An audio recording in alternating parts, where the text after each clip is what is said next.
ಕ್ರೈಸ್ತರು ಕೂಡ ಸೈತಾನ ಸುಳ್ಳು ಹೇಳ್ತಾನೆ, ನೀನು ಪಾಪಿ, ನಿನ್ನಂತ ಪಾಪಿ ಬೈಬಲ್ ಓದಕ್ಕಾಗ್ಲಿ, ಪ್ರಾರ್ಥನೆ ಮಾಡಕ್ಕಾಗ್ಲಿ, ಆಲಯಕ್ಕೆ ಹೋಗಕ್ಕಾಗ್ಲಿ, ಯೇಸುವಿನ ನಾಮವನ್ನ ಉಚ್ಚರಿಸೋದಕ್ಕಾಗ್ಲಿ ಯೋಗ್ಯನಲ್ಲ, ನೀನು ಸತ್ತೋಗೋದೇ ಬೆಟ್ಟರು, ನಿನ್ನಂತ ಪಾಪಿಯನ್ನ ದೇವ್ರು ಯಾವತ್ತೂ ಸ್ವೀಕಾರ ಮಾಡಲ್ಲ ಅಂತ ಸುಳ್ಳನ್ನ ಹೇಳ್ತಾನೆ. ಆದ್ರೆ ನಂಬಬೇಡಿ, ಅದು ಶುದ್ಧ ಸುಳ್ಳು. ಸ್ವಾಮಿ, ನೀನು ಎಷ್ಟೇ ಪಾಪ ಮಾಡಿದ್ರು ಕೂಡ ನಿನ್ನ ಪಾಪ ಕಡುಗೆಂಪಾಗಿದ್ರು ಹಿಮದಷ್ಟು ಬೆಳ್ಳಗೆ ಅದನ್ನ ಮಾಡಿ ನಿನ್ನ ಯಾವಾಗಲೂ ನಿನ್ನ ತಪ್ಪನ್ನ ಹುಡುಕೋದ್ರಲ್ಲಿ ಆತನ ಬ್ಯುಸಿ ಆಗಿಲ್ಲ. ಬದಲಿಗೆ ನೀನು ಯಾವಾಗ ನಾನು ಪಾಪಿ ಅಂತ ಅರ್ಕೊಂಡು ಆತನ ಬಳಿ ಬರ್ತೀಯೋ ಅಂತ ಕಾಯ್ತಾ ಇದ್ದಾನೆ.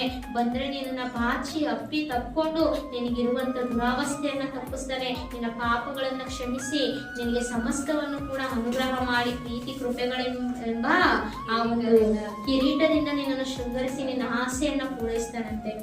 ಪ್ರಿಯ ದೇವ ಮಗುವೆ, ಈ ದಿನ ದೇವರು ಹೇಳ್ತಾ ಇರೋದೇನಂದ್ರೆ, ಅಂತ ಸುಳ್ಳು ಸೈತಾನನ್ನು ನೀನು ಹೇಳ್ತಾ ಇರ್ಬೋದು, ಆದ್ರೆ ನಂಬಬೇಡ.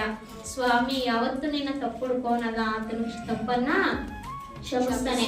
ಈ ದಿನ